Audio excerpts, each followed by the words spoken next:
அது இல்லை என்று புரிந்து கொண்டு அசோகவனத்திற்கு போய் சீதா தேவியை தேடுகிறார். அங்க ராவணன் வந்து கேட்கிறான். அதுக்கப்புறமா அரக்கிய மிரட்டுறாங்க. அவ்வளவு பெரிய மயக்கவடைய வச்சுட்டு சீதா தேவியிட்ட பேசுறார். கணையாடியை கொடுக்கிறார். திருப்பி சூடாமணியை வாங்கிக்கிறார். வாங்கிட்டு அந்த மதுவனத்தை அசோகவனத்தை அழிக்கிறார். அழிக்கும் பொழுது ராட்சசர்கள் வருகிறார்கள். அந்த பெரிய சண்டையாகிறது. அப்புறம் ராவணனுடைய புத்திரர்கள் தளபதி எல்லாரும் அழிந்து போகிறார்கள். பல பேர் அழிச்சுள்ளார். அப்புறம் இந்திரஜித் வந்து பிரம்மாஸ்திரத்தை போடுறான். பிரம்மாஸ்திரம் கட்டாது என்றாலும் தான் கட்டுப்பட்டு ராவணனை சந்திக்க போகிறார். அந்த போனோடனே தூதனுக்குரிய மரியாதை கிடைக்கல. அதனால தானே ஒரு பெரிய இருக்கையை அமைத்துக் கொண்டு வாலினாலே ஏறி அதை உட்காந்து அவர் ஆச்சரியப்படுற மாதிரி பேசுறார். ராமபிரானுடைய பிறகு நாம் சொல்லி நீ செய்தது தவறு, மரியாதையா ராமனுடைய காலில் போய் விழுந்தேன்னா உனக்கு அவர் சரணாகதி கொடுப்பார். உன்னுடைய உயிரும் இந்த மக்களுடைய உயிரும் காப்பாற்றப்படும் அப்படின்னு எச்சரிக்கை எல்லாம் கொடுத்தார். அவனுக்கு கோபமானது. இந்த குரங்கை கொள்ளுவோம் அப்படின்னு சொல்றான். அப்போ விபீஷணா எழுந்து தூதரை கொள்வது தப்பு, அது வேறமா செலவாக கொடுக்கலாம்னு குரங்குன்னா அதுக்கு வால் தான் விசேஷம். அதனால இந்த வாலில் நெருப்பவை அப்படின்னு சொன்னோன்னே அது நெருப்பெடுத்து ஸ்ரீலங்காவையே கொடுக்க எழுச்சது. முக்கியமான பாடசாலை, மருத்துவமனை, வயோதிகர்கள், பெண்கள் இருக்கிறவங்களாம் விட்டு அக்கிரமக்காரர்கள் இருக்கக்கூடிய இடங்கள் எல்லாம் கழிச்சுது. அப்புறம் அந்த வாழை வந்து தோச்சு தண்ணீரை தோச்சு சரியாக சீதா தேவி வேண்டிக்கிறான். ஆஞ்சநேயர் ஒன்றும் ஆகக்கூடாதுன்னு. அப்புறம் அப்படியே டக்குனு கிளம்பி இந்த பக்கம் வந்து திருப்பி இறங்கியாச்சு. இந்த கரைக்கு வந்தாச்சு. வந்த உடனே அங்கே இருக்கிற வாழவர்கள்லாம் ரொம்ப சந்தோஷமா என்ன சமாச்சாரம்னு கேட்க, நான் சீதா தேவியை பார்த்துருக்கேன் அப்படின்னு சொன்ன உடனே அப்போனா நம்ம உடனே போய் சண்டை போட்டு நம்மளே சீதா தேவியை கூட்டின்னு போயிடலாம் அப்படின்னு ஒருத்தர் ஒரு கருத்து சொல்லும் பொழுது ஞாபகம் இல்லை, நாம் ராமபிரானுடைய உத்தரவின் மேலே வந்திருக்கோம். அதனால தலைவருடைய உத்தரவு இல்லாமல் நாம் எதுவும் செய்யக்கூடாது. அதனால பொறுமையாக இருந்து அவர் ராமபிரான் என்ன சொல்லுகிறாரோ அதை செய்வோம். நம்ம இந்த செய்தியை விரைவாக கொண்டு போய் ராமபிரானத்தை சொல்ல வேண்டும் அப்படின்னு சொல்ல எல்லாம் வந்தாச்சு. இந்த பக்கம் பார்த்தா எப்பவுமே நம்ம ஆளுநருக்கு ஒரு பழக்கம் உண்டு. இந்த குறிப்பாக பார்த்தீங்கன்னா தீர்த்தம் சாப்பிட்றவங்க ஒரு விஷயம் கேட்டீங்கன்னா ரொம்ப சோகம் சார், அதனால தான் அப்படின்னா சரிடா அப்படின்னு விட்டோம்னா இன்னொரு தடவை பார்த்தீங்கன்னா இப்போ ஏன் சந்தோஷமாக தான் இருக்கீங்க, இப்போ தான் ஒரு ஜெயிச்சிருக்கேன், ஒரு வெற்றியை கொண்டாட வேண்டாமா. அப்போ சோகத்துக்கும் வெற்றிக்கும் இதுன்னு காரணம் கிடையாது. அதை காரணமாக வச்சுட்டு இவன் அந்த வீக்னஸ் அதை செய்யலாம், அவ்வளோதான் விஷயம். அதுபோல் இப்போ வெற்றி கழிப்புல இருந்ததுனால இவங்களுக்கெல்லாம் கவலைகளே இல்லை, சந்தோஷம். அப்போ அங்கே என்ன ஆகிறது, சுக்ரீவனுக்கு சொந்தமான ஒரு மதுபானம் இருக்கிறது. அந்த மதுபானத்தில் போய் எல்லாம் பூந்து உள்ள போய் எங்கேருந்து வர கிக்கிந்தேல இருக்கான் சுக்ரீவன். இங்கே வந்து கடற்கரை கிட்ட அவன் வந்து ஒரு ப்ராப்பர்ட்டி வச்சிருக்கான். அதனால அந்த காலத்திலேயே வெளிநாட்டில் வெளியூரில் ப்ராப்பர்ட்டி வைக்கிறதுங்கிறது தலைவர்களுக்கு பழக்கமாக இருக்குன்னு தெரியுது. ஆனால் இப்போ பார்த்தீங்கன்னா சுவிட்சர்லாந்து ப்ராப்பர்ட்டி, ஜப்பானில் ப்ராப்பர்ட்டி, கர்நாடகா ப்ராப்பர்ட்டின்னு எல்லா இடத்துலையும் நம்ம நாட்டு ப்ராப்பர்ட்டியாக வாங்கி முடிச்சிருக்காங்க இல்லையா. இதுக்கு சுக்ரீவன் ஒரு முன்னோடின்னு நினைக்கிறேன். அதனால அந்த இடத்துல மதுவனம் இருந்தது. அந்த மதுவனத்தில் உள்ள போய் அட்டகாசம் எல்லாத்தையும் எடுத்து பழங்களை பிரித்து சாப்பிட்றது, அங்கே இருக்கிற தேன் கூட்டுகள் பிரித்து அதெல்லாம் குடிக்கிறது, அது மாதிரி பண்ணிட்டு இருந்தாங்க. அது யாருடைய மதுவனம் அப்படின்னா சுக்ரீவனுடைய மதுவனம். அதை யார் பாதுகாத்தார்கள் அப்படின்னா சுக்ரீவனுக்கு மாமா முறையில் உள்ள மாதுரன் அப்படின்னா மாதுரனாக இருக்கக்கூடிய ததிமுகன் அப்படிங்கிறவன் தான் அந்த மதுவனத்தின் காவலாளி. சுக்ரீவனுக்கு சொந்தமான அந்த மதுவனத்தை யார் காவல் காக்கிறா அப்படின்னா சுக்ரீவனுக்கு மாதுரன் மாமாவாகிய ததிமுகன் அப்படிங்கிறவன். இவரெல்லாம் உள்ள போகும்போதே அந்த வாசலில் இருக்கிற காவலாளிகள் தடுக்கிறாங்க. அதெல்லாம் லட்சியமே பண்ணிக்கல. நம்ம ஸ்கூலில் வாசலில் கேட்டில் இருக்கிற டீச்சரையோ ஆயாவையோ எப்படி நம்ம பேரண்ட்ஸ் லட்சியமே பண்ண மாட்டாங்களோ அதே போல லட்சியமே பண்ணாமல் அதிரடியாக உள்ள நுழைஞ்சு என்ன பண்ணுற அட்டகாசம் பண்ணலாம். அதனால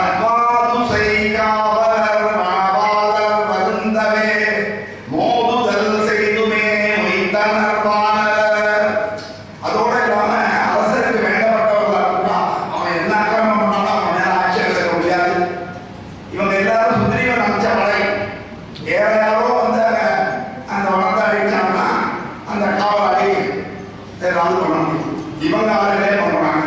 அப்போ என்ன பண்ண முடியும்? அதனால என்ன காரணம், இவன் நேராக ததிமுகன் பார்க்கலாம். நமக்கு என்னத்துக்கு போகுது, நேராக கிருஷ்ணகிரி வளர்ந்து போனான். அங்கே போய் பாகவத சொல்றதுக்கு போயிட்டான். அங்கே போய் சுத்திரிவன்கிட்ட சொல்றான், கூட்டமாய் வானரர் கூடியே மதுவனம் ஆட்டி படைக்கிறார், அழித்து மகிழ்கிறார், அழித்து மகிழ்கிறார். இந்த வார்த்தை வந்து எதனால அப்படின்னா இவ்வளவு கொண்டாட்டம் நடக்கிறது. எலெக்ஷன் ரிசல்ட் வரும்போது திடீர்னு பட்டாசுனா சரி எவனோ ஜெயிச்சுட்டான், ரிசல்ட் வந்துருக்கு அப்படின்னு நமக்கு தெரியறது இல்லையோ. அது மாதிரி இதெல்லாம் அட்டகாசம் பண்ணணும்னா இந்த வெற்றி ஊர்வலம், இது ஒரு வெற்றி ஊர்வலம் வந்து எல்லாருமே கொண்டாடுற வழக்கம் தான். ரொம்ப காலத்துக்கு முன்னாடி நம்ம ஊரில் ஒரு கட்சி ஜெயிச்சது. அப்போ வந்து ஒரு வெற்றி ஊர்வலம் வைக்கிறாங்க. நம்ம அக்ரஹாரத்தில் வீட்டில் வந்து அடிச்சாங்க. யாருன்னு சொல்ல நான் விரும்பல. இது வந்து அப்போ சட்டசபையில் கேள்வியாச்சு. கேள்வியாகும் போது அந்த பெரிய தலைவர் அவர் என்ன சொல்றாருன்னா, அந்தனர் தெருவிலே அந்தனர் தலைவர் வெற்றி ஊர்வலத்தின் மீது கல்லை எறிந்தார், அதனால் நாங்களும் அவ்வாறு செய்ய நேரிட்டது. எந்த அந்தனர் தலைவருக்கு கல்லை எறிகிற அளவுக்கு அந்த காலத்தில் தேதி வந்தது தெரியல. நடந்தது எனக்கு தெரிஞ்சு நடந்தது. எங்கள் வீட்டு கேட்டெல்லாம் கூட அடிச்சு வச்சாங்க. அதனால வெற்றி ஊர்வலம்னா மகிழ்ச்சியை நம்ம பரிமாறிக்கிற மாதிரி இருக்கிறத தவிர அடுத்தவர்கள் வைத்தறிச்சலை கொண்டாடுற மாதிரி இருக்கக்கூடாது அப்படின்னு சொன்னாங்க. அப்புறம் சொல்றான், இது மாதிரி நடக்கிறதுனால எனக்கு என்ன தோன்றது அப்படின்னா, காட்டி கொடுத்திடும் கழிப்பும் நிச்சயம் காட்சி கிடைத்த கிட்டிய காரணம் அதனால். அவங்களுக்கு அந்த காட்சி கிடைத்து விட்டது. என்ன காட்சி? சீதாதேவியை அவர்கள் பார்த்திருக்க வேண்டும். இவன் தான் இவன் இன்னும் மேட்டர் நேரடியாகல. இவன் நாட்டு கொண்டாடுறதுன்னா சொல்றான் இருக்கும் அப்படின்னா. அது மட்டும் இல்லை, அரசர் கோசரா பார்த்தா மஞ்சனையை பறந்து போடலாம் எனக்கு தெரிய முடியும். அங்கதானே இருந்திருக்கான். அதனால சொல்றான், தாவியே பறந்து தடைகளை துறந்து ஆவியை பணயம் ஆக்கியதாலே. தன்னுடைய உயிரையே பணயம் வச்சு ஆஞ்சநேயரை போயிட்டு வந்திருக்க. சும்மா போகல. எங்கேயோ எதிரி பாகிஸ்தான் தூது அனுப்பிச்சா நம்ம எல்லாம் போயிடுவோமா? எவ்வளவு பெரிய விஷயம். திரும்பி வருவோமான்னு நமக்கு தெரியாது.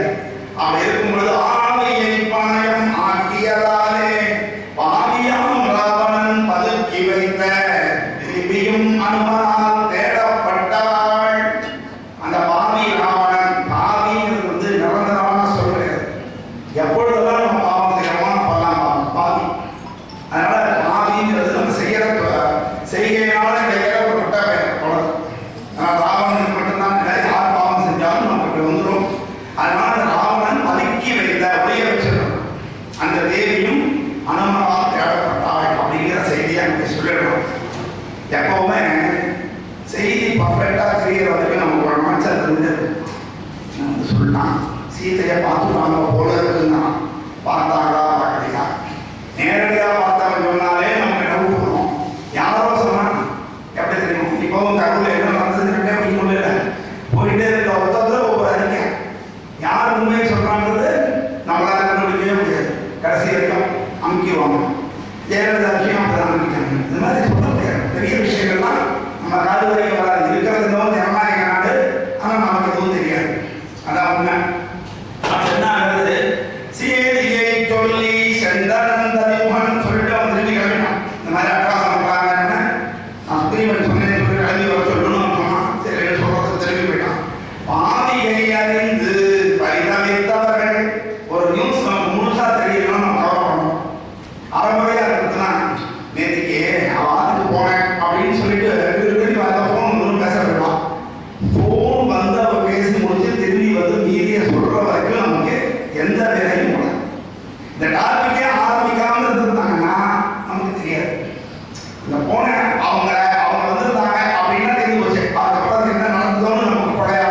உண்மை என்னன்னு ஆராய்ச்சி பண்ண மாட்டாங்க, ஃபிளாஷ் நியூஸ் கொடுக்கணும் அப்படி வந்துடும்.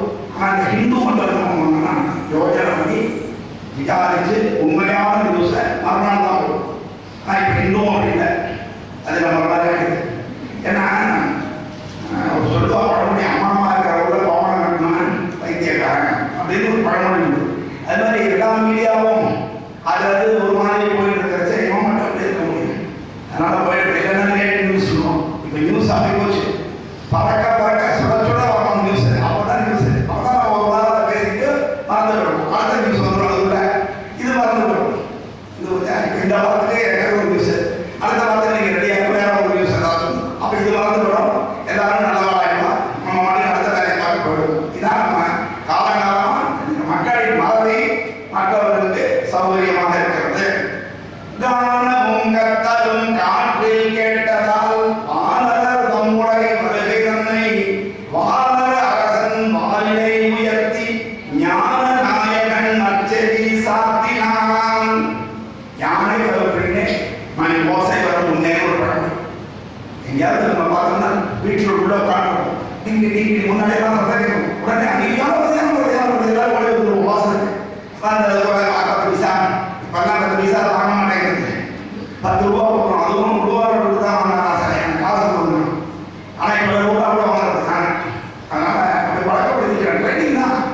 அப்போ என்ன ஆகுது, அது போல இப்போ என்ன பண்ணால் சத்தம் ஏதோ கேட்கறது, சாம் சாம் சத்தம். அப்போ எல்லாம் என்ன தெரிஞ்சு போச்சு, சரி மாணவர்கள் வந்து கொண்டு இருக்கிறார்கள் அப்படின்னு புரிஞ்சுதானா. அதை வந்து உடனே சுக்ரீவன் வாரினை உயர்த்தி குஷி வந்ததுன்னா அப்போ மாதத்தான் தூக்கிறாங்க. வாரினை உயர்த்தி ஞான நாயகன் நற்செவி சாத்தினான். யார் ஞானநாயகன்னா ராமரான். அவருடைய காதுகளிலே மெதுவாக சொல்லுதல் சாத்தினான்னா நற்செவி சாத்தினான்னா மெதுவாக அப்படி காது போய் ஓதறது நினைச்சான். ரகசியத்தாக இந்த கேஸ் நடக்கும்போது பார்த்தீங்கன்னா அந்த வக்கீல் திடீர்னு ஓடி போய் உங்களுக்கு சொல்லுவான், அது வந்து டக்குன்னு அதை உடனே அப்படின்னு அதை சொல்லுவாங்க. அது மாதிரி காதில் போய் சொல்கிறான்னா சொன்ன உடனே சரி வரட்டும் அப்படின்னு பார்க்குறாங்க. அவன் வந்துடுவாங்க, எல்லாரும் வந்தாச்சு. வந்த உடனே தந்த ஒரு தலைப்பு செய்தியே முக்கியமான செய்தியை சொல்கிறோம். அதான் தலைப்பு செய்தின்னு இந்த இப்பெல்லாம் பார்த்தீங்கன்னா இந்த வாட்ஸ்அப் இதெல்லாம் வரும் சில செய்திகள். நாளை பள்ளி விடுமுறை வரும், விடுவிடுவிடுன்னு நம்ம நமக்கு இருந்தால் ராத்திரி 8 மணிக்கு இந்த நியூஸை பார்க்குறோம். திடீர்னு நியூஸ் விடலாம் ரொம்ப நமக்கு அப்படின்னு பார்த்தோம்னா நியூஸை படித்து முடிச்சோம்னா முடியல. இது கடலூர் மாவட்டத்திற்கு என்று கடலூர் கட்டல் ஆகிவிட்டாங்க. இந்த புச்சா இப்படிதான் நியூஸே வரும். எதையாவது போட்டுருவோம், அந்த நியூஸை பார்த்து நம்ம உள்ள போயிடணும். போயிட்டோம்னா அப்புறம் சதக் சதக் பதக் பதக்குமா உள்ள போனாங்களா எந்த இதில் கோழியை போட்டுருவோம். அது மாதிரி எதுக்கு தலைப்பு செய்திங்கிறது முக்கியமான செய்தியை சுருக்கமாக சொல்லணும்ன்றது தான் தலைப்பு செய்தி. அதுதான் இங்கே செய்யறாங்க. என்ன பண்றாங்க, செந்தூரவண்ணன் சேவித்து சொன்னான் அந்த கற்பின் அனண்டை கண்டேன். ஏன் ஆஞ்சநேயருக்கு செந்தூரவண்ணன் பேர் வந்ததுன்னா, அங்க சீதாதேவி குங்குமத்தை வச்சுருந்தா. இங்க ஒரு குங்குமம் சில பேர் பார்த்தீங்கன்னா படிக்கட்டுமா மாதிரி வச்சுப்பாங்க, அது என்னைக்குமே அது விட மாட்டாங்க. ஆக்சுவலாக இந்த பொட்டுங்கிறது வந்து நமக்கு ஏதாவது கேட்டு இருந்தால் அந்த சமயத்தில் அந்த பொட்டு வைக்கக்கூடாது. இது எனக்கு வழக்கமாயிடுச்சு சார். ரோட்டில் யாராவது ஏன் பொட்டு வச்சுக்கணும்னு கேட்பாங்க சார், கேட்டுருவாங்க. அவன் கேட்கக்கூடாதுன்னு நம்ம வைக்கிறோம். அந்த தீட்டு இருந்தது, நம்ம வீட்டில் ஒரு இழப்பு இருந்தது, அது நம்மளுக்கே ஒரு தீட்டு இருக்குன்னு நம்ம வைக்கக்கூடாது அந்த பொட்டை. சில பேர் என்ன நினைக்கிறாங்க அப்படின்னா அது ஒரு அலங்கார பொருள். அது அலங்கார பொருள் கிடையாது. பொட்டுங்கிறது மங்கள பொருள். இதுக்கு நான் ஒரு எக்ஸாம்பிள் சொல்லுவேன். எப்படின்னா, இந்த சைவ மதம் வந்து விநாயகர் முன்னிறுத்தி நடத்தக்கூடிய நம்ம எல்லா பூஜைகளையும் என்ன செய்வோம், ஒரு பிள்ளையார் வச்சுருப்போம். அந்த பிள்ளையார் வைக்கிறோமா தான் வைக்கிறோமா, மஞ்சள்ல பிள்ளையார் வைக்கலாம், சாணியில பிள்ளையார் வைக்கலாம், மண் களிமண் கூட வைக்கலாம். அது வெறும் களிமண் சொல்லியிருக்கா, பிள்ளையார்னு சொல்லுவோம். அதே மாதிரி தான் இந்த குங்குமம் விபூதி இதெல்லாம் வந்து வெள்ளை சார் அது தனி பாக்கெட் நாங்கள் வச்சுருக்கோம் சார். திட்டா இருக்கும்போது அந்த விபூதியை வச்சுருக்கோம் சார்னா அது தப்பு. ஒன்னேன்னு சொல்கிறேன், இதெல்லாம் வந்து பாவம் நம்ம அறியாமல் செய்கிறோம் சார். எனக்கு ஒன்றும் ஆகலையே சார், உடனே எப்படி ஆகும்? கேன்சர் ஒரு டிசீஸ் வருது. இந்த டிசீஸை எப்போ நம்மளால் கண்டுபிடிக்க முடியும் தெரியுமா? கிட்டத்தட்ட 3rd ஸ்டேஜில் தான் கண்டுபிடிக்க முடியும்.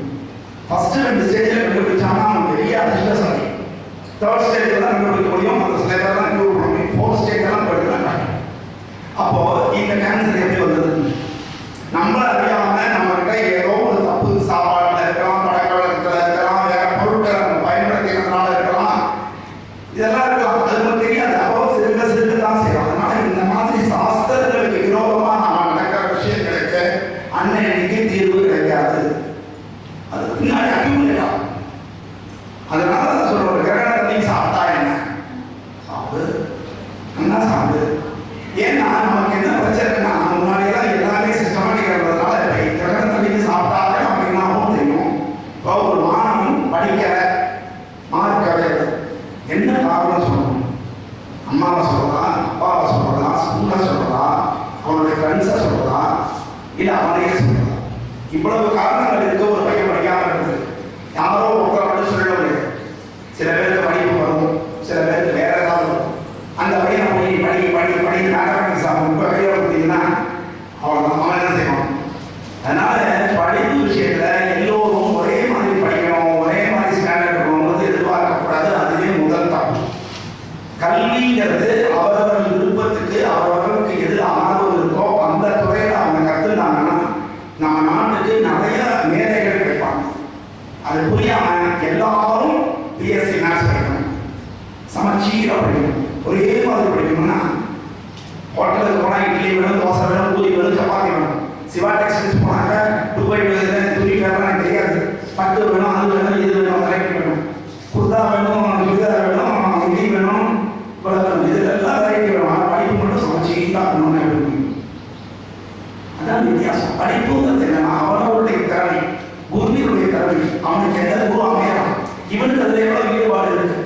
இப்போ கொடுத்த 10,000 20,000 இருந்தா கூட இங்கே இருக்கிற 50 பேர் தானே இன்னைக்கு இந்த ஆர்வம் இருக்கு. இந்த கதையை வந்து கேட்கணும். இது வந்து ஒரு பொழுதுபோக்கு இல்லை, இது நமக்கு வந்து நல்லதுன்னு நினைச்சு வரக்கூடியவங்க தான். இவங்களை தவிர ஒரு 51வது ஆளை நான் வந்து பார்த்து வச்சேன்னா அவங்களுக்கு என்ன டெஸ்ட் இருக்கும்? நீங்கள் 51 வழி நீங்கள் நம்பணும். எதுக்கு சொல்றேன்? அப்போ ஆணவத்தை பொறுத்து தான் எல்லாம் அமையுது. எல்லாத்தையும் எல்லாருக்கும் சமமாக கொடுக்கக்கூடாது, கொடுக்க முடியாது. கொடுத்தா அது ஃபெயிலியூர் தான். அதுதான் நான் சொல்றேன். அதனால ஏழையும் அப்படி தான். ஒவ்வொருத்தருக்கும் சாமம் இருக்கிற ரொம்ப போயிட்டோம்னா நீ முடிக்கலாம் திட்டுவாங்க. அப்படி இருக்கும்போது இந்த குங்குமத்தை தான் சொல்லுவாங்க. சீதா தேவி குங்குமம் வச்சுட்டா. அப்போ போய் ஆஞ்சநேயர் கேட்டாராம், எதுக்கு இது குங்குமம் வச்சுருக்கீங்க? எங்க கணவர் ராமபரத்தை தான் சொல்றாங்க. குங்குமத்துக்கு மகிமை இருக்கு, குங்குமத்துக்கு மகிமை. அதனால தான் வந்து நம்ம என்ன ஆபரேஷன் பண்ணோம், ஆபரேஷன் சிந்தூர் பண்ணிடுவேன்.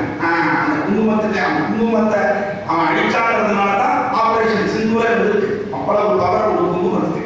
அந்த குங்குமம் ஏன் வைக்கிறோம்? என் கணவன் நன்றாக இருக்க வேண்டும், ராமபிரான் நன்றாக இருக்க வேண்டும்ன்றதுக்காக நான் வச்சுக்கிறேன். உடனே பார்த்தாங்க இத்துமும் ஒரு பொட்டு வச்சுக்கிறாங்க. அதுலேயே ராமபிரான் நல்லா இருப்பாருன்னா இதை ஏண்டா உடம்புல பூசிட்டா ராமர் எப்படி இருப்பார் அப்படின்னு நான் உடம்புல பூசிட்டேன். அதனாலதான் அவருக்கு பேர் செந்தோ உறவண்ணன் சேவித்து சொன்னான். அதான் ஆஞ்சநேயரோட பக்தி. அப்படி பூசிட்டாரு. ராமர் இருக்கணும், எப்பவுமே பக்தி செலுத்துறவன் நான் நல்லா இருக்கணும்னு நினைக்கவே மாட்டான். பெருமாள் நல்லா இருக்கணும், பெருமாள் தயவுல எல்லாரும் நல்லா இருக்கணும்னு நினைக்கிறவன் தான் உண்மையான பக்தனா இருக்க முடியும். எனக்கு அதை கொடு இதை கொடுன்னு கரெக்டா அப்பா கிட்ட லிஸ்ட் கொடுக்குற மாதிரி பெருமாள் லிஸ்ட் கொடுக்கக்கூடாது. அதனாலதான் செந்தோ உறவண்ணன் சேவித்து சொன்னான். அந்த பின் அவர்கிட்ட கற்புங்கிறது முடிவே கிடையாது. அவன் நிரந்தர முதல்வர் சொல்ல முடியாது. அது மாதிரி நிரந்தர கற்பு கிணறு அப்படின்னா சீதாதேவி. அவளிடத்துல நீங்க காலையிலே பார்க்க முடியாதுன்னு சொல்றாங்க. இதெல்லாம் கம்பநாட்டாளர் தேரமணி சொல்றார். கண்டன் கற்பினும் கனியை கண்களால் தென்திரை அலைகடல் இலங்கை தென்னகர் அண்டநாயக இடிபுரத்தி அடியமும் பண்டுவதும் என் அனுமன் பண்ணுவான். உங்ககிட்ட சந்தேகமும் வேண்டாம், வருத்தமும் வேண்டாம். சீதாதேவி அதே பதிவிரதா தன்மையோடு அங்கே இருக்கிறாள் அப்படின்னு சொல்லி அந்த ஒரு காரையே ஃபுல் ஹிஸ்டரி வந்து அது மாதிரி சொன்னாங்க. அந்த வார்த்தை எனக்கு ரொம்ப பிடிச்சிருந்தது. அதனால நான் சேர்த்துருந்தேன். கண்டன் கற்பினும் கனியை என்று கண்டவன் கடன்ற கருத்தால் காமுத்தன் கொண்ட நன்மை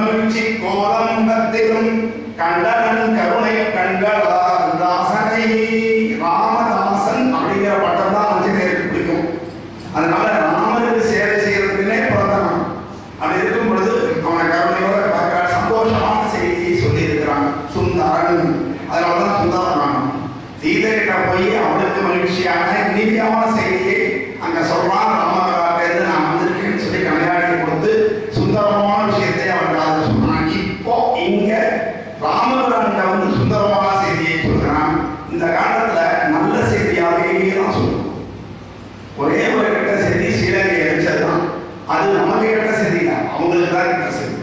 ஆகையினால தான் இதற்கு சுந்தரகாண்டம். ஆஞ்சநேயருக்கு சுந்தரன்னு ஒரு பேர் உண்டு. ஏன்னா இந்த மாதிரி இனிமையான நல்ல விஷயங்களே செய்யறதுனால ஒரு பேர் உண்டு. அப்படி இருந்தது. அப்போ சொல்றான், அவன் எப்படி இருக்கான்? அருள் உயர்ந்தாங்கி, சந்தோஷமா இல்லை, தினம் தினம் வேதனைப்பட்டு கொண்டிருக்கிறாள். பொம்மநாட்டிற்கு அவருடைய வேதனை போய் சொல்லவே முடியாது. புருஷன் தான் சொல்லலாம், அவனும் கேட்கிறாரு, யாரும் விஷயம்.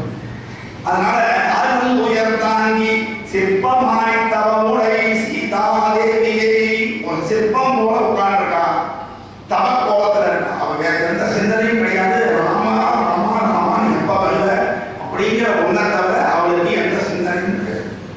இப்போ ராமபிரானுக்கே ஒய்ஃபா இருக்கக்கூடிய சீதை ராமர் வரணும்னா எவ்வளவு தபசு காண்பாங்க.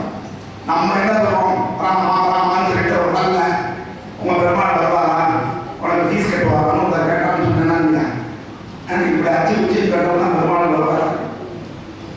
அவங்க கையை கொடுத்துருக்காரு, காலை கொடுத்துருக்காரு. ஒருத்தங்களாம் எனக்கு எந்த அதிர்ஷ்டமும் இல்லை, என்னால் எதுவுமே செய்ய முடியல அப்படின்னு சொன்னாங்க. அவங்க வெளியே வர கூப்பிட்டேன். ஓகே, உனக்கு இப்போ பணம் தான் நீ செஞ்சுருக்கியா? செஞ்சுருக்காங்க. சரிப்பா, உன்னுடைய ஒரே ஒரு வேலை பண்ணி கொடு, 10,000 ரூபா தரேன். ஒரு கையை கட் பண்ணி கொடு, 1,00,000 ரூபா தந்துடுறேன். சார் ஆளை கொடுங்க சார். ஏன்டா அப்படின்னா, நீ கையெல்லாம் கேட்குறீங்க, இது உனக்கு பணம் தானே தேவை, 1,00,000 பணம் இந்த நாட்கள் இந்த கையை வச்சுருக்கா செய்யும் சார் வேலை. அப்போ அந்த கையுடைய மதிப்பு 1,00,000க்கு மேலே தெரியுதா? அப்படிப்பட்ட ஒரு பொருளை பெருமானோட கொடுத்துருக்கும் போது என்கிட்ட ஒன்றும் இல்லை, என்னால் ஒன்றும் செய்ய முடியாதுன்னு சொல்கிறான்னா எப்படி சரியாது? அதுதான் விஷயம். நம்மகிட்ட என்ன இருக்குன்னு தெரியாம இல்லாததை பார்த்தே ஏங்கிறோம். ஒரு பெரிய வெள்ளை பேப்பர்ல ஒரு சொட்டு எங்க இருக்குன்னா நமக்கு அந்த வெள்ளை பேப்பர் முழுசா தெரியாது, அந்த ஒரு சொட்டு கருப்பு தான் தெரியும். டெய்லி தக்காளியா சமைச்சு போடுவா தெரியும்.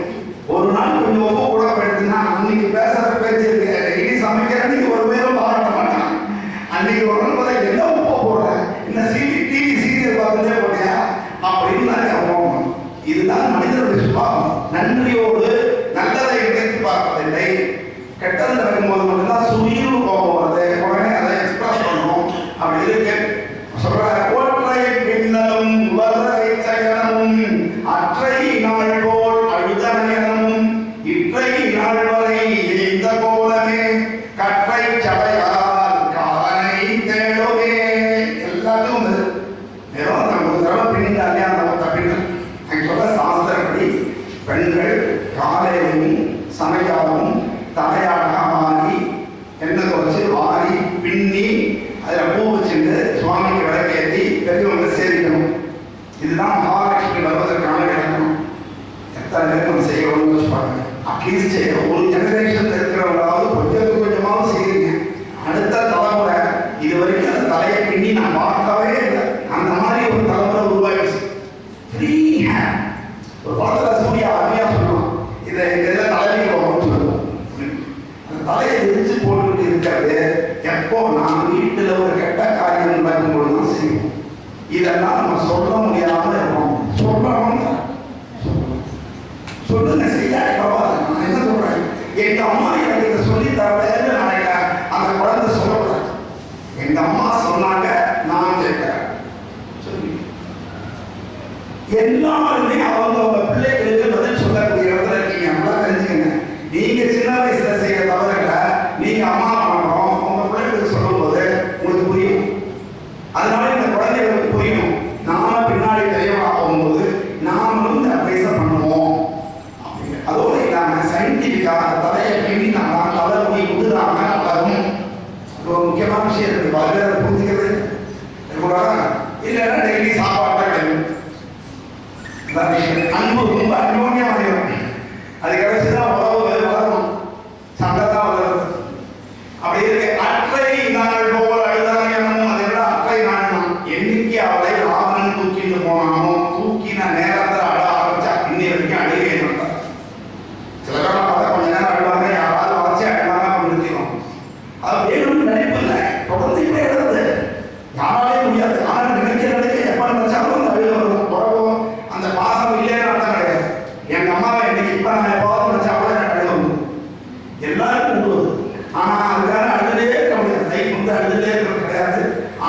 சீதாதேவி அவ்வளவு பாசம்.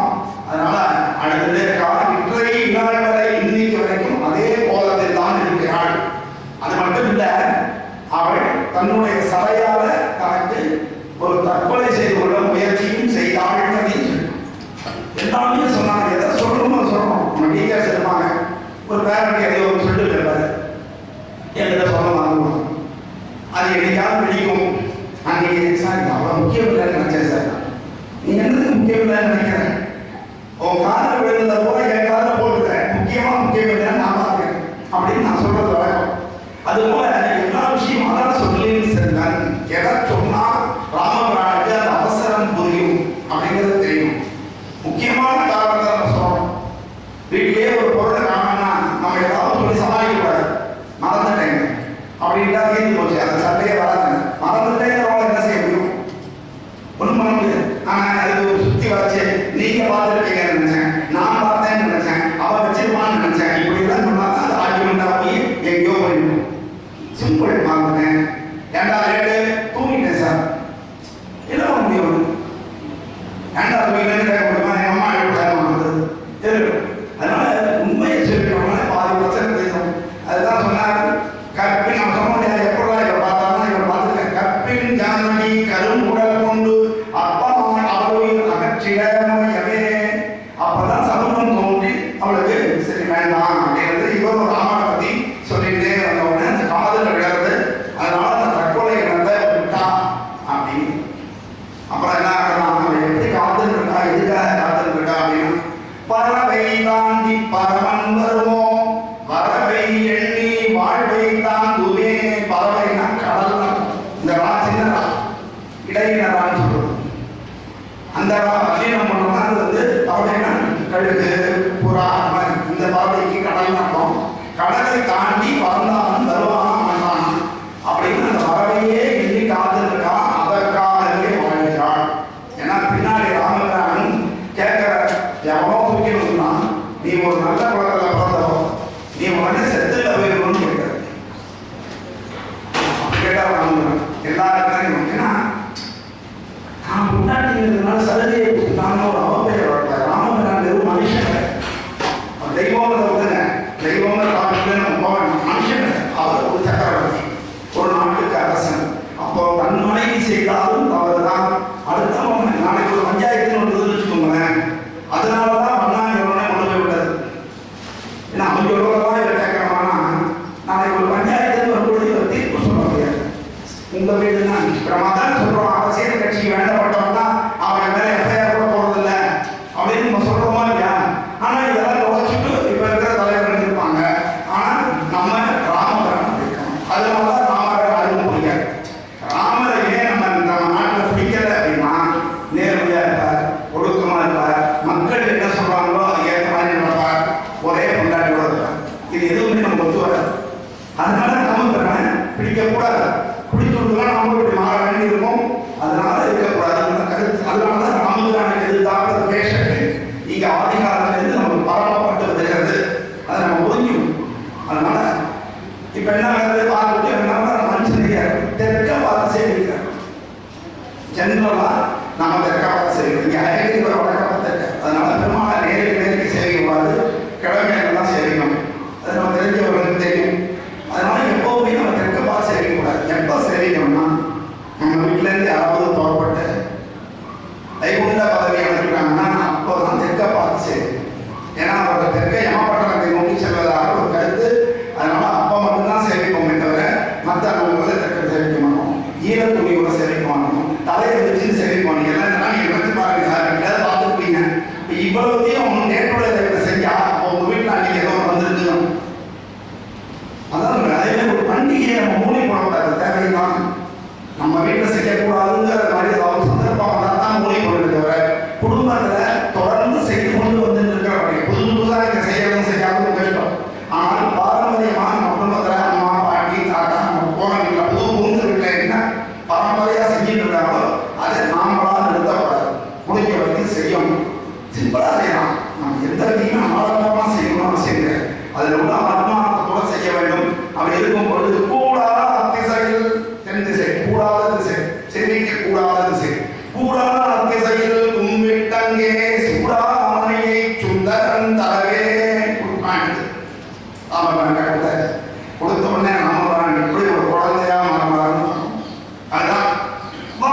வாங்கினான் மணியை வாங்கி மார்போடு தாங்கினான் அதனை தாங்கி நினைந்து ஏங்கினான் அழுது ஏங்கி தன் நிலை நீங்கினான் தர்மம் நீங்கிடாதவனே.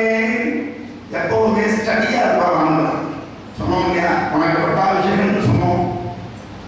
ஒரு 2 மணி நேரம் 3 மணி நேரம் கழிச்சு உனக்கப்பட்ட விஷயம் கிடையாது பரதனுக்குன்னு சொன்னோம். அப்ப கூட அவருடைய முகத்துல கொஞ்சம் கூட மாற்றம் இல்லை. பரதன் ஓடிவான் பின்னாடி ஒண்ணு லக்ஷ்மணன் கோச்சிக்கிறான் நம்ம மேல படையெடுத்தான் அப்படின்னு இல்லைன்னு கொஞ்சம். அது மாதிரி எங்கேயுமே கோபப்படுறாங்க. எல்லாரையும் நல்ல விதமாகவே புரிந்து கொள்ளார். பாதி உத்தரதான் விஞ்ஞானிகள். ஏன்னா இவருக்கு நேர்ந்த அதே கதி உடனேயே அங்க போனோடனே அதே சீன் வருது. சார் நேற்று ஒன்னா 1000 ரூபாய் ஏமாத்தி கேட்டான் சார் அப்படின்னு நான் சொல்றேன். உங்களையுமா சார் அப்படின்னா உங்களுக்கு வேகம் வந்துருக்கா? அப்போ அந்த ஒரே மாதிரி இருக்கிறவன் ஒரே மாதிரி சேருவான் உடனே. அது மாதிரி தான் ராமபிரானுக்கு எப்போ தன் மனைவியை ராவணன் தூக்கிட்டு போன கதை மாதிரி இங்க சொந்தக்காரன் தூக்கிட்டு போயிட்டான். அவனாவது விரோதி சொந்த அண்ணன் தூக்கிட்டு போயிட்டாங்க அப்படின்னு உடனேயே வேற விசாரணையே தேவையில்லை அப்படின்னு மீதியெல்லாம் அப்போ அவன் ரைட்டா தப்பா மாட்டியை கொடுத்தான் அதெல்லாம் வேற பஞ்சாயத்து. முதல்ல எதுக்கு உன் முன்னாடி எழுப்பினான் அதுக்கு தானே, அவ்வளவுதான் விஷயம். அதனாலதான் விசாரிக்கிறேன் இருக்கட்டும். அப்போ அதை எடுத்து தன்னுடைய மனைவி அதை மாறுல வச்சு கொஞ்சம் மாதிரி அடறான் குழந்த மாதிரி அடறான். எவ்வளவு வைக்கிற ராஜா அடற. அதான் ராமபிரான் தன்னை ஒரு மனிதனாக மட்டுமே காட்டணும். எங்கேயுமே தன்னை தெய்வம் அழுமா, தெய்வம் தான் அழுமா சொல்லுங்க. கிருஷ்ணர் தான் அழமாட்டார். ஜேடிவி கிருஷ்ணர் தான் அழுதார். கிருஷ்ணர் ஒரு நாள் அழுத கிடையாது. அவர் எல்லாரையும் அழகார். அவர் எல்லாத்துக்கும் மேல அவர் பெரிய ஞானி. அவர் கீதோபதேசம் பண்ணக்கூடியவர் இந்த அல்ப விஷயத்தை அழுதான்னு காமிச்சா என்ன கேரக்டர் அனாலிசிஸ்.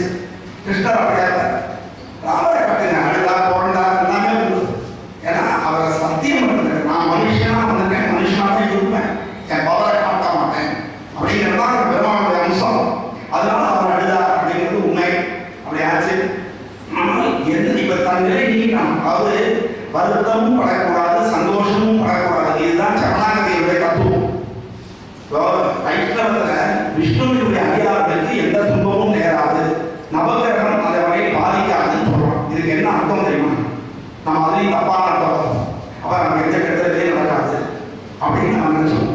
அதான் இல்லை. கிரகங்கள் தன்னுடைய வேலையை செய்யும், ஆனால் அதனுடைய இம்பாக்ட் நம்ம மேல இருக்காது. ஏன் இருக்காது? என்னதான் நடக்கும் நடக்கட்டுமே அப்படின்னு இருக்கிறவனுக்கு என்ன நடக்கும் உண்டா இல்லையா? எங்களுக்கு நான் சொன்ன இந்த லேண்ட் கேஸ் ஒன்று நடந்துருந்தது. ரொம்ப நாள் வந்து அப்போ இந்த வக்கீல்கிட்ட கேட்குறாங்க, டவுட் வந்துச்சு. சார் ஃபர்ஸ்ட் கண்டிஷன் நம்ம என்ன சார் ஆக முடியும்? என்னடா உங்கள் கேஸை தள்ளுபடி பண்ணுவாங்க அப்படின்னா. ஸோ என்ன சார் எப்படி சொல்கிறீங்க? இந்த ஃபர்ஸ்ட் கேஸ் தான் ஆர்டர் பண்ணுவாங்க அப்படின்றாரு. என்ன ஒரு பக்குவம் பாருங்க. அவன் கேஸ்லாம் என்ன ஒன்று நம்ம ஜெயிக்கணும், இல்லை நம்ம கேஸ் தள்ளுபடி ஆகும். இதான் உண்மை. அப்போ அதெல்லாம் வேதாந்தமாக சொல்லியிருக்கேன். நமக்கு பசங்களாக இருக்கிறதால நமக்கு பகிர்ந்து இருந்தது தவிர அதுதான் உண்மை. அது மாதிரி தான் இங்கே என்ன ஆகுதுன்னா, தன் நிலை நீங்காத ராமச்சந்திரன் இங்கே என்ன பண்ணுறார்? பெண் தன்னுடைய மனைவியுடைய சூடாமணியை வாங்கிற உடனே ஒரு குழந்தையை போல தேம்பி தேம்பி ஆடுகிறார். பட்டாபிஷேகம் இல்லைன்னு கவலைப்படல, எதுக்கும் கவலைப்படல, காட்டில் போய் சுத்தம் வைக்கிறதா கவலைப்படல. ஆனால் வீடியோ எடுக்கிறது எவ்வளோ கஷ்டம் நீ போய் யூகே பெரியாரு சொக்குது வயசு சரி தெரியுது வயசு.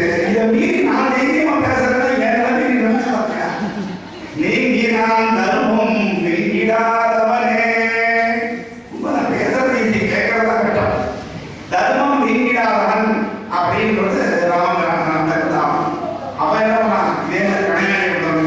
கணையாணி கையில் கார்குடல் தையல் அணையான வழிகள் ஆனந்த வழிகள் கண்டது அவருக்கு தாவதாக. அதாவது இதுதான் இதுக்கு பேர் ஆனந்த கண்ணீர். கண்ணீர் 2 வகை இருக்கு. ஒவ்வொன்று ரூபாய் வச்சு ஆடாதுன்னு, இன்னொன்று ஆனந்த கண்ணீர். ஆரோக்கியம் வந்து பரிசு வாங்கும்போது அவங்க வீட்டுக்காரருக்கு பையனுக்குலாம் எப்படி இருக்கணும்? ஆனந்த கண்ணீர் தானே. அது மாதிரி இதே நம்ம 10th வரைக்கும் இருந்தாங்க, நம்ம நிச்சயமாக நம்ம வந்து ஸ்டேட் அவார்டே வாங்கியிருக்கோம். நம்ம ஸ்கூல் டீச்சர்ஸ் நம்ம 10th வரைக்கும் இல்லை, 10th வரைக்கும் இல்லாதவர்களுக்கு கிடைக்கிறது ரொம்ப கஷ்டம்.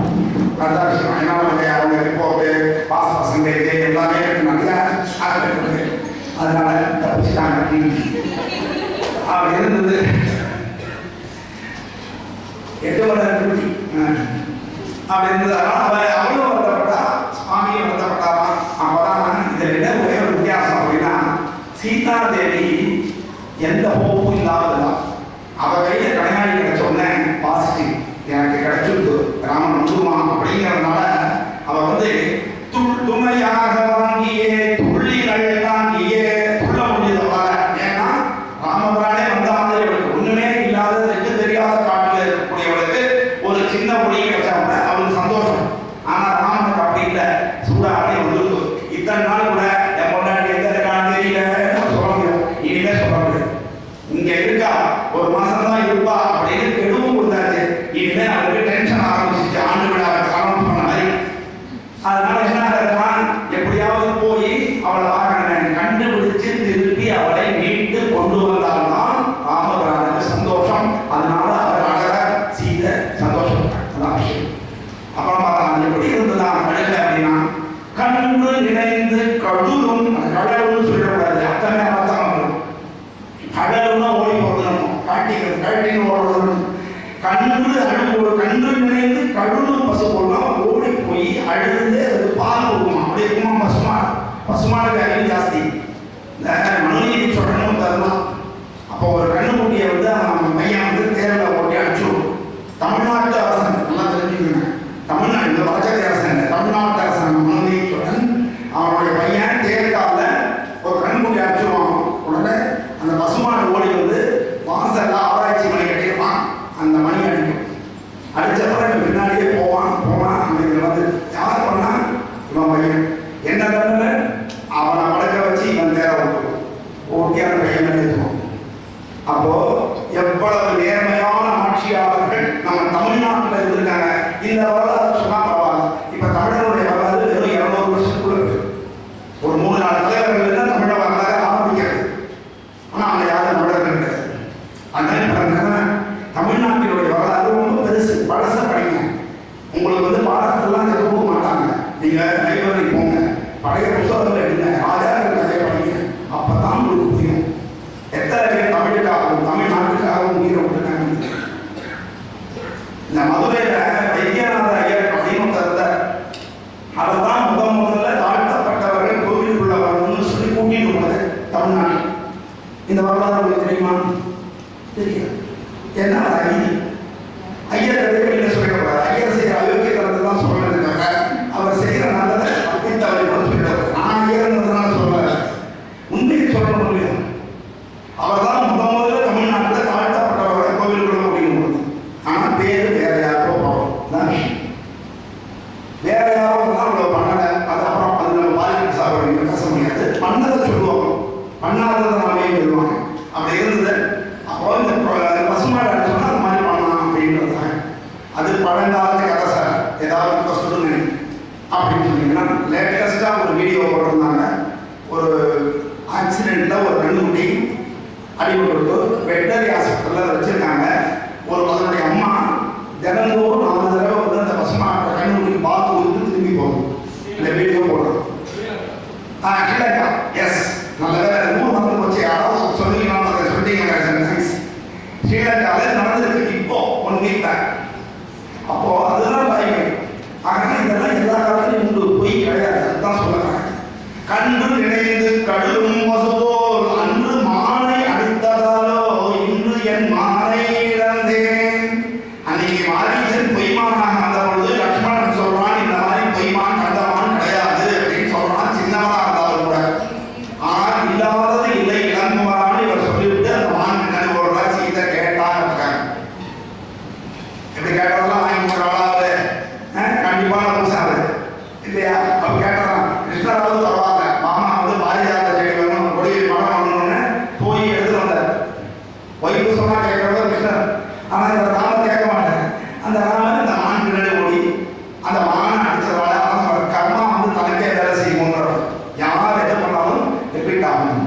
இதை கூட சொல்லுவார்கள், மாரியை என்னதான் இருந்தாலும் நேராக போயிட்டோம் பண்ணாததுனால மறைந்திருந்து பண்றாருன்ற அபவாதம் இருக்கு. அதனாலதான் கிருஷ்ணாவதாரத்தை உட்கார்ந்து இருக்கும்பொழுது ஒரு வேடம் எங்கேதோ அம்மு போட்டு அவருடைய பாதத்தில் அது பட்டு அது வழியா தன்னுடைய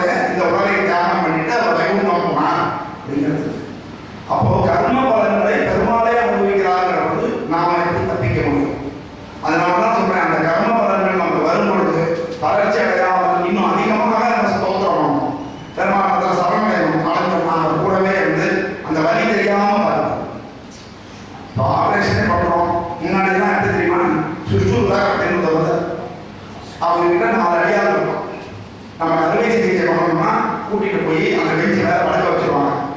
2 பேர் 2 காலை இறுக்கி பிடிச்சிருவான், 2 பேர் 2 கையை இறுக்கி பிடிச்சிருவான், கரக்கான அது தெரிஞ்சிடும். அப்படிதான் ஆபரேஷன். மயக்க மருந்து தான் கிடையாது.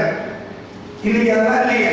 மயக்க மருந்து கொடுத்துருவாங்க, நீங்க மருந்து சரி 2 நாள் ஆபரேஷன் பண்ணி மறைய வரைக்கும் ஜாலியா இருக்கலாம். அதுக்கப்புறம் பெயின் கில்லர்ஸ்.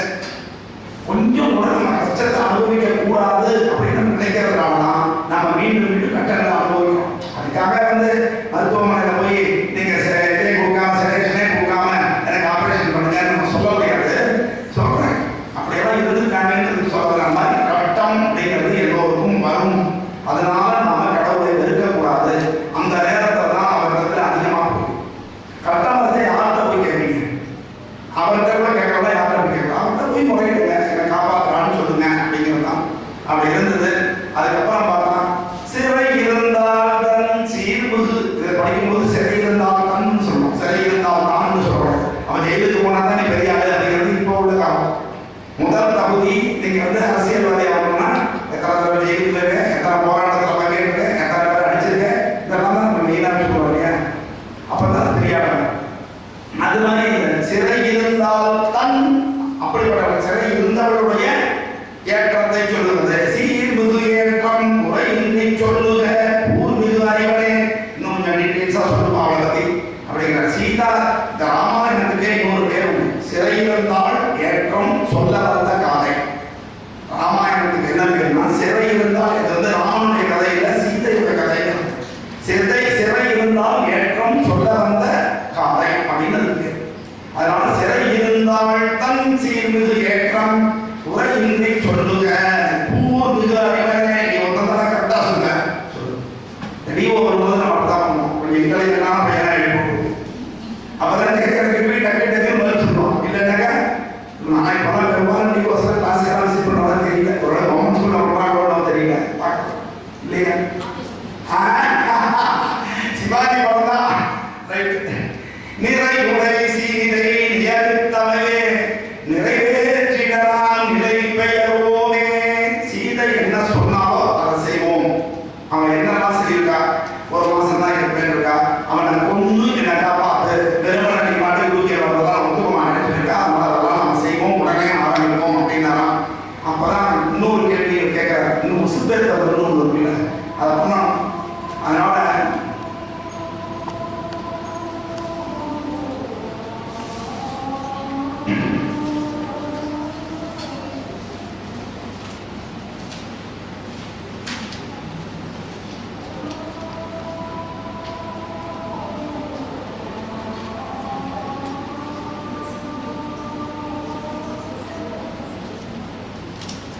நாளைக்கு சாயங்காலம் புத்தகம் கிடையாது.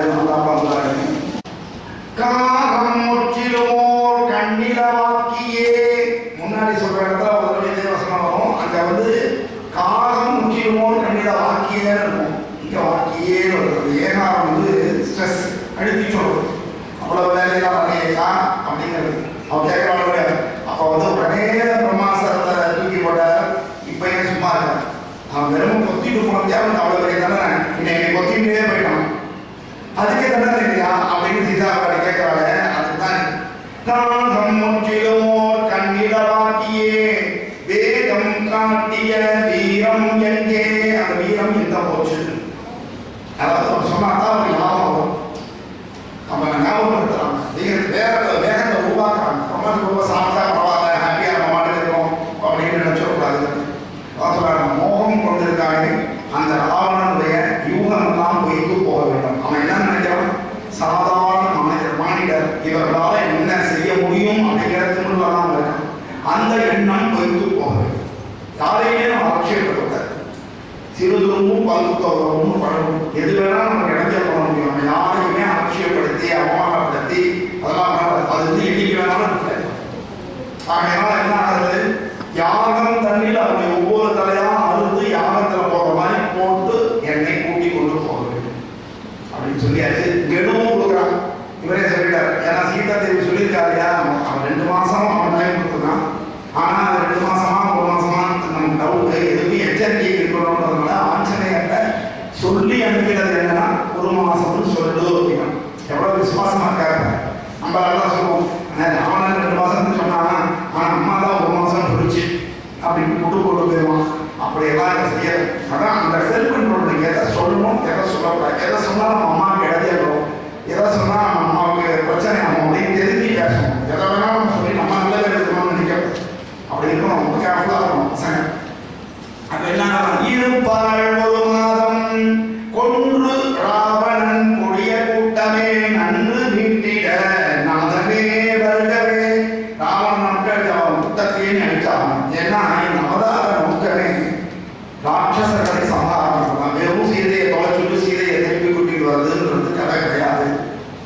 இதை வச்சு ராட்சச சம்ஹாரம் பண்ணணும். அதர்மங்களை அழிக்க வேண்டும், தர்மத்துக்கு இருக்கணும், செத்த பரிவாரம் நடக்கணும், யுத்த நிகிரகம் நடக்கணும். அவ்வளோதான் விஷயம்.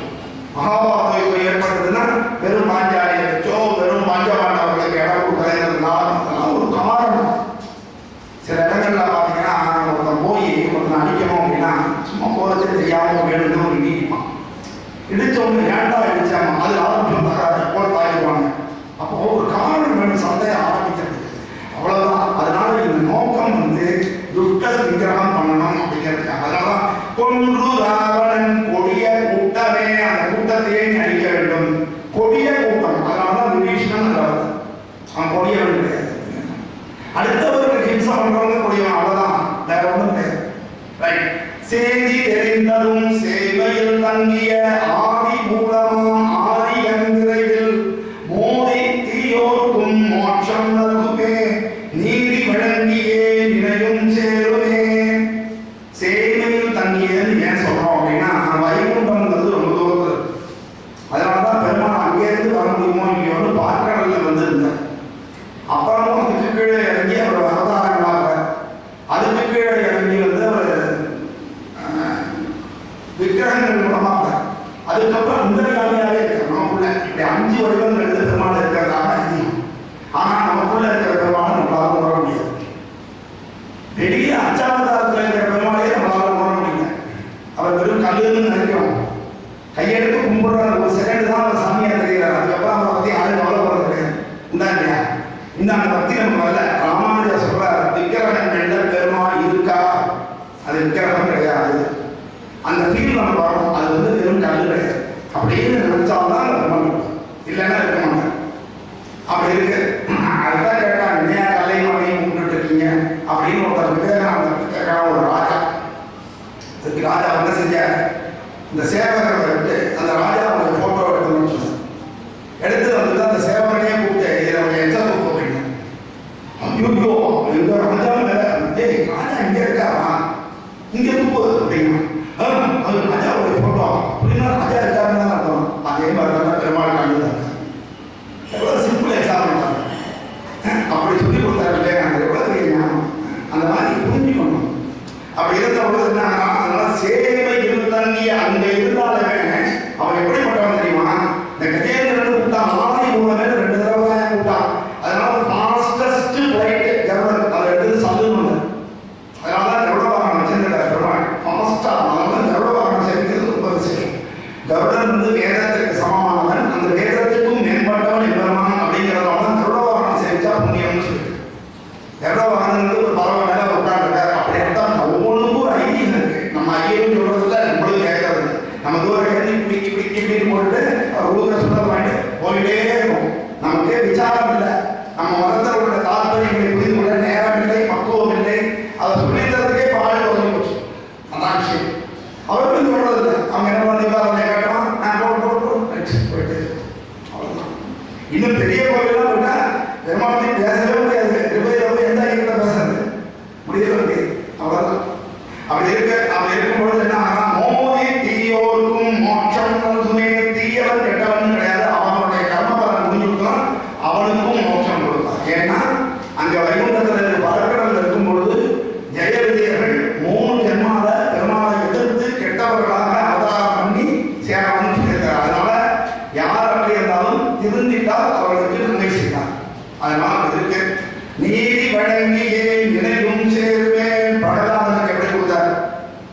இந்த தூண்ல இருப்பான் அந்த தூண்ல இருப்பான்னு கேட்கும் பொழுது இந்த நரசிம்மர் என்ன பண்ணாங்க, ஒவ்வொரு தூணுக்காக அவிதாரி போனான். எங்கேயாவது இந்த குழந்தை இந்த தூணை காமிச்சு நாம் அந்த போறதுக்குள்ள அவன் உடைச்சு அதை நாம் இல்லைன்னா அந்த குழந்தையோட நம்பிக்கை என்ன அப்படிங்கிறதுனாலேயே தொட்ட தொட்ட இடம் தோறும் தோன்றாயின் என்னுயிர் யானே வாய்ப்பால் அந்த குழந்தை சொன்னதோ நான் தொட்டு காமித்த இடத்திலே எம்பெருமான் வந்து உனக்கு காட்சி கொடுக்கவில்லை என்று சொன்னால் நான் என் உயிரை நானே மாற்றினான். இத்தனை தூரம் ட்ரை பண்ணிட்டாய், நான் அப்படி கொள்ளணும் இப்படி கொள்ளணும்னு அதெல்லாம் தேவையில்லை. அந்த நம்பிக்கை பத்தினால நம்ம நடைபெறவில்லை. நம்ம அதீதமான நம்பிக்கை வச்சுக்கணும். அப்புறம் அவளை எப்பவும் கைவிட மாட்டான்னு நினைக்கிறோம். அவரே கைவிட்டாருன்னு அப்புறம் நம்ம எப்படி இருக்கணும்? அப்போ அதை விட வாழ்றது என்ன அர்த்தம் இருக்கு? அப்படி நான் மட்டும் இது வந்து நாங்கள் போக வருவேன். எனக்கு ஒரு வாழ்க்கை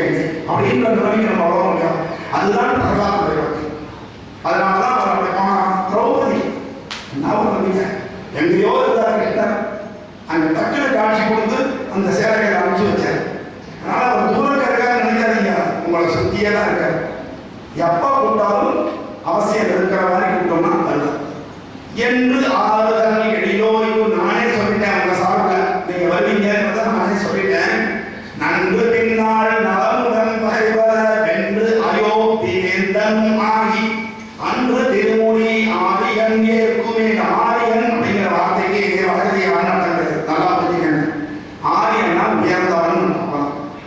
எந்த இதுல யார் இருந்தாலும் உயர்ந்தவர்களுக்கு பேர் ஆரியன். ஆரியன்னா உயர்ந்தவன்.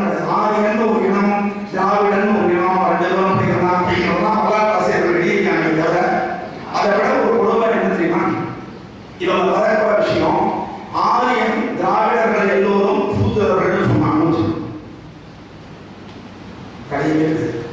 ஆரியன் கதை உண்மையாக இருக்கும் பட்சத்தில் ஆரியர்கள் கைவர்கள் நாளை வழியா வந்தாங்கிறது தப்பு, அதுவே தப்பு. இப்போ ஒரு இடத்துல இருந்து எறும்புகள் வருதுன்னா அந்த இடத்துல நிறைய எறும்புகள் பண்ண முடியும். ஒரு இடத்துல இருந்து தீர்ப்பம் நமக்கு கிடைக்கிறதுனா கர்நாடகா அந்த தீர்ப்பம் நிறைய பண்ண முடியும். அப்போ கைவர்கள் நாளை வழியா வந்திருந்தா அங்க ஆரியர்கள் நிறுத்த முடியும், அங்க யாருமே கிடையாது. அப்போ ஆரியன் அங்கே வந்தாங்கிறது ஒரு பொய் கடை கொடுங்க. அந்த வரலாறு கூட போனால் அது ரொம்ப பெரிய டாபிக்காக இருக்கும். ஆரியர்களுக்குள்ளேயேதான் 4 வருடம் இருந்தது. அது திராவிட வந்து யாரும் சொல்லல. திராவிடன்னு ஒரு இடம் கிடையாது.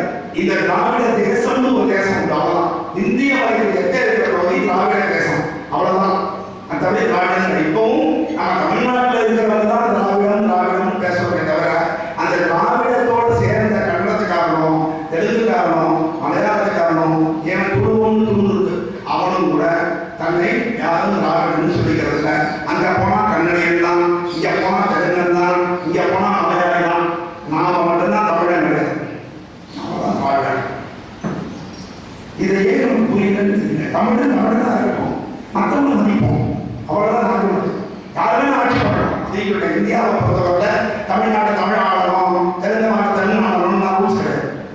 நம்ம அரசியல் வச்சிருக்கோம், யாரு வேணா எங்க வேணா இந்தியாவில் நான் எங்க வேணா நான் வேட்பாளராக இருக்க முடியும், எங்க வேணா நான் ஜெயிக்க முடியும், யாருக்கு வேணா நான் போய் முதலமைச்சராக இருக்க முடியும். எனக்கு எவனாலும் ஓட்டு போடலாம். நான் நின்றுதான் இந்த ஒரு ஓட்டு தான் உயிர் கூட போடுவாங்க சொல்றேன். இருக்கணும். எனக்கு காலேஜ் ஒரு எலெக்ஷன் ரெப்ரசன்டேட்டிவ் எலெக்ஷன்ல மொத்தம் 3 ஓட்டு தான் வாங்கணும். மொத்தமே 3 ஓட்டு, 200 பேர் படிக்கிறான் அந்த கிளாஸ்ல. அதனால அவ்வளவு பெரிய என்ன அதனால பெருமாள் உடனே வந்து ஹெல்ப் பண்ணுவார் அப்படின்னு சொல்லி இந்த ஆறுதலை நானே சொல்லியிருக்கேன். அவன் நிச்சயமாக அயோத்தி அரண்மனையில உங்களோட சிம்மாசனத்தை உட்காரலாம். அது மட்டும் இல்ல, 20 உலகளோர் இதுமே வழங்கிட திருநகர் அரியணை திகழ்ந்திடும் விரைவிலே. சீக்கிரமா நீங்க 2 பேரும் சந்தோஷமா போய் அந்த பட்டாபிஷேகம் செஞ்சு கொண்டு வாழ்வீர்கள். இதை ஆகிய வந்து திருநகர் அரியணைங்கிறது வந்து வைகுண்டத்தையும் எடுக்கலாம், அயோத்தி நிரந்தரம் கிடையாது, வைகுண்டம் தான் நிரந்தரம் இருக்கணும். இப்ப அப்படி நான் சொன்ன போது சீதாதேவிக்கு எப்படி இருந்ததுங்கிறதையும் சொல்றாரு. இந்த ஃபீலிங் அவன் என்ன நினைக்கிறா அப்படிங்கிறதையும் சொல்றாரு. இவ்வுரையை கேட்டு இதயத்து அடிமுதல் தெப்பரை மறந்து தேவியும் சுவாசம் செவ்வையாய் விட்டனள் செய்வனி நமதே தப்பையை விட்டு தங்கையை விட்டலே. என்ன காரணமா, இன்னும் சுத்தி பகைவர்கள் இருக்காங்க, அவர் ஸ்ட்ரெஸ்ல இருக்காங்க. ஆனாலும் கூட இந்த வார்த்தை என்னுடைய வார்த்தையை கேட்ட உடனே அவளுக்கு ஒரு சந்தோஷம், அடிவயிற்றிலிருந்து பெருமூச்சு விட்டாங்க, சந்தோஷப்பட்டாங்க. இதயத்து அடிமுதல் தெவ்வரை மறந்து தேவியும் சுவாசம் செவ்வையாய் விட்டனள். மூச்சு எப்படி விடணும்ன்றது நமக்கு நம்ம மூச்சு பிரச்சனை கொஞ்சமாவது அட்லீஸ்ட் நல்ல உள்ள இழுத்து வெளியிடுவது. இப்படி நேராக சில பேர் வந்து சிகரெட் குடிக்க தெரியாத வந்து சினிமாவுக்காக சிகரெட் குடிப்பான். அவன் பார்த்தோன்னா வாயோட வெளியிடுவான். அது உள்ள வரைக்கும் எடுத்து விட்டா தான் நல்லது. இது நல்லது, கெட்டது. நம்ம சிகரெட் வாங்கினா பாதியில தூக்கி போட்டான், ஐயோ பேச பண்றேன். பாதியில தூக்கி போட்டா நட்டமா, முழுசா குடிச்சா நட்டம். ரெண்டுமே நட்டம் தான். சார் நீங்க கிரிக்கெட் பிடிப்பாரி கிடைப்பது எப்பொழுது இருந்து நிறுத்தினீங்கன்னா என்ன சொல்லி சொல்லுவோம். நேற்று தான் நிறுத்தினேன் அப்படின்னா முன்னாடி வரைக்கும் பிடிப்பாரி அடிச்சேன். இன்னும் நிறுத்தலைன்னா இன்னும் அடிச்சுருக்கீங்களா? இதுக்கெல்லாம் மக்கள் இப்படிதான் கேள்வி கேட்பாங்க. போகல ஆம் இல்லைன்னு தான் பதில் சொல்லுவாங்க, விளக்கமாக சொல்ல போனாங்க. எப்படி இருக்குவாங்க அப்படி இருந்தது. அதனால நம்மளுடைய கடமை என்னன்னா தப்பையை விட்டு தங்கையை மீட்டலே. தப்பைன்றது என்ன, லட்சுமியோட அக்காவுக்கு பேர் மோதையின் பேரு. அவளை நம்ம வரவேற்கக்கூடாது,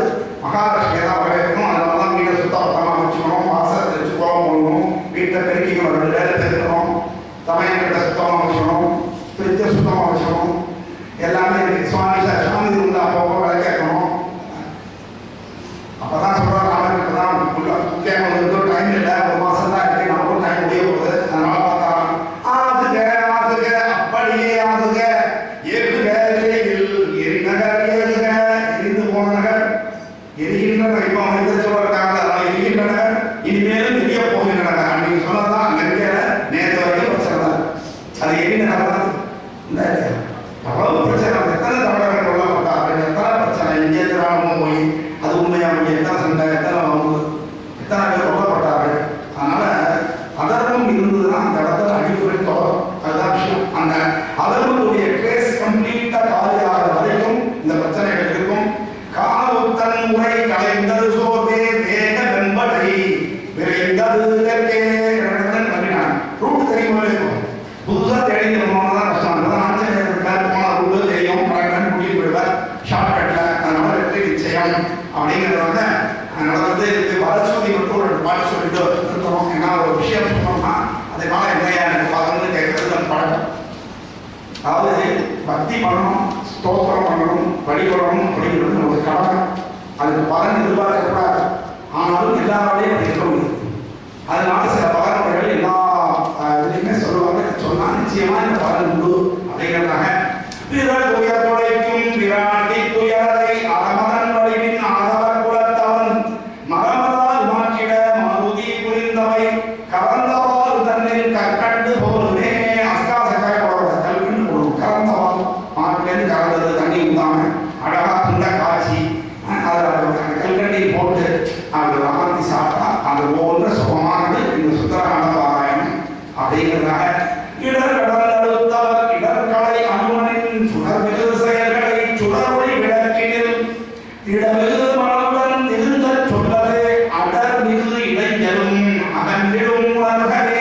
எந்த துன்பம் எவ்வளவு கட்டமான துன்பமாக இருந்தாலும் நிச்சயமாக போகும். அதுக்குள்ள சந்தேகம் இல்லை.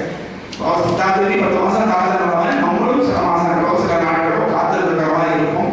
அதனால நிச்சயமாக சுந்தர காண்டம் சுவை மிகு தமிழில் உந்துதல் உடனே உருகிப்படுத்தால் சந்ததி பெருகும் சங்கடம் உருகும் எந்த வேண்டலும் எளிதாய் கூடுமே.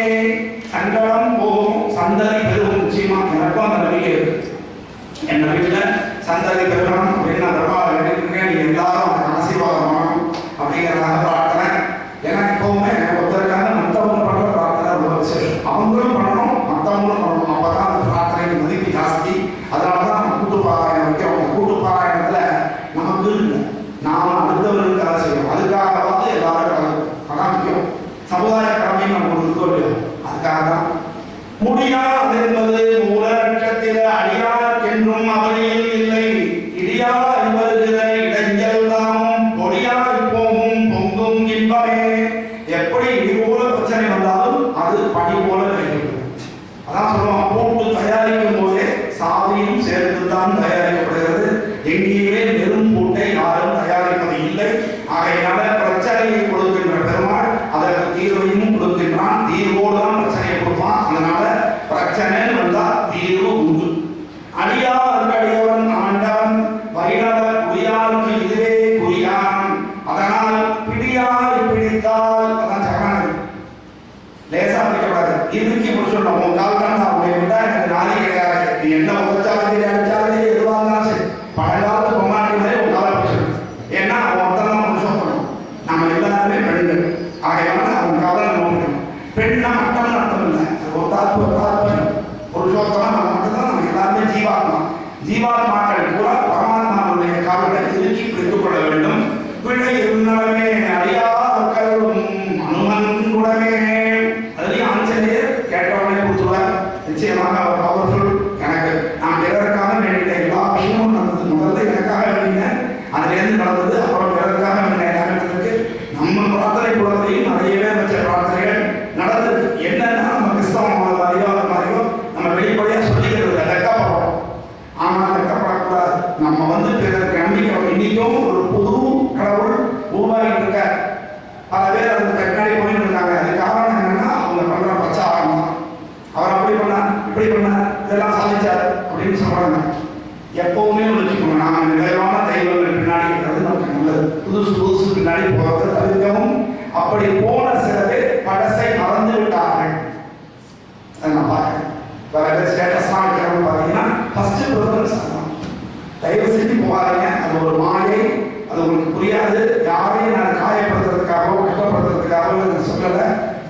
உண்மை அல்ல.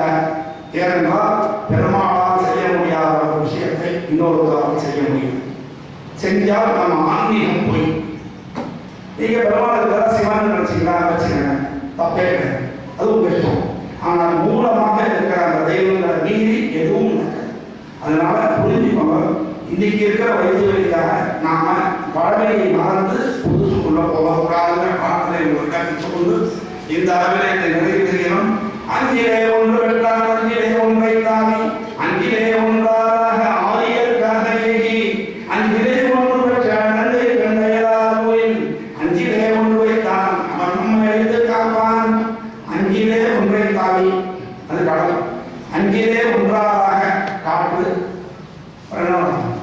ஆரியற்காக ஏகி அஞ்சிலே ஒன்று பெற்ற பூமாதவி பெற்ற அனலை கண்டு அயலாரோயின் அஞ்சிலே ஒன்று வைத்தான் அது நெருப்பு. அவன் பஞ்சபூதங்களையும் ஆச்சரிய தன்னுடைய கண்ட்ரோல். நீர் கடல் வந்து நீர், ஆகாயம் ஆகாயம் ஒன்று. ஆகாயம் போது காற்று ஆகாயம் ரெண்டு பேரும் இருக்கும். அதனால பஞ்சபூதங்களையும் கண்ட்ரோல் வச்சிருக்கிற ஆச்சரியன். அதனால அதுபோல நாமும் பஞ்சபூதங்களை முடிந்த வரைக்கும் கண்ட்ரோல் வச்சு நல்ல பலன்களை அடைவோமான சுந்தரகாண்டம் கேட்டவர்களுக்கு எல்லா க்ஷேமமும் நிபர்மானோட அருள்வான் கவலைப்படாமல் இருந்த தைரியமாக இருந்ததுக்கெல்லாம் நல்லதே நடக்கும். ஜெய் ஸ்ரீராம், ஜெய் ஸ்ரீராம். சொற்பொழிவு ரொம்ப அழகா பண்ணுவாரு, எனக்கு ரொம்ப பிடிக்கும்.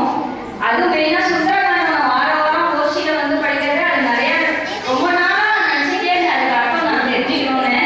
ஆனா ஒரு 4 நாள் தான் அந்த அர்த்தத்தை தெரிஞ்சிக்க வாய்ப்பு கிடைச்சிச்சு. இருந்தாலும் இன்னும் கொஞ்சம் இருக்கு. அனுப்பின அந்த ஆன்லைன் வீடியோஸ்ல வந்து இன்னும் நான் கேட்க வேண்டியது நிறைய இருக்கு. கொஞ்ச நாள் கழிச்சு டைம் கிடைக்கும் போது கேட்கலான்னு இருக்கேன். டைம் இல்லை எனக்கு. ரொம்ப நல்லா இருந்துச்சு சார்.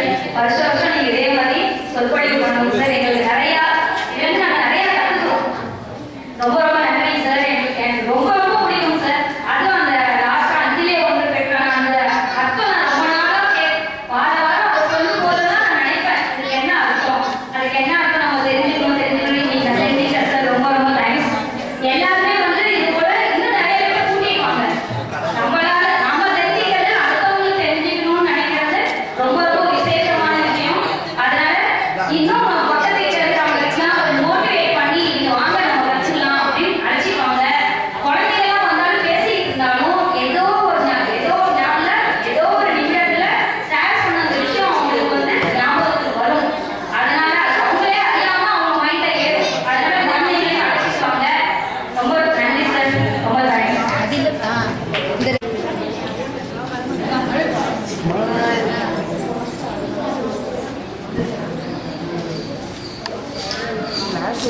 அப்பா இங்கே பாரு.